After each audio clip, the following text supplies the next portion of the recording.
আলুটা আমার কষানো হয়ে গেছে। ডিমের কারি আমার রেডি। ডিম কারি করে দেখাবো। ডিমটা সিদ্ধ করে নিয়েছি, আলুটা সিদ্ধ করে নিয়েছি, ডিমটা নুন হলুদ মাখিয়ে রেখেছি, কড়ার মধ্যে তেল দিয়ে তেলটা গরম করে নিয়েছি। এবার ডিমগুলো ছেড়ে দেবো। আমার লাল লাল করে ভাজা হয়ে গেছে। এরপর ওই তেলের মধ্যে গোটা গরম মশলা দিয়ে দেবো, গোটা তুলে দিয়ে দেবো, প্রথমে পেঁয়াজগুলো দিয়ে দেবো। পেঁয়াজগুলো লাল লাল করে ভাজা হয়ে গেছে।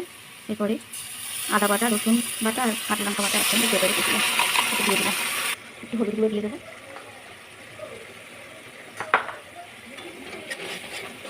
লঙ্কা গুঁড়োটা দেবো না, যেহেতু আমার কাঁচা লঙ্কা বাটা দেওয়া আছে। মশলাটা ভালো করে কষিয়ে নেবো যতক্ষণ না তেল ছাড়ে। একটু জিরে বাটা, একটু ধনে বাটা দিয়ে দিলাম।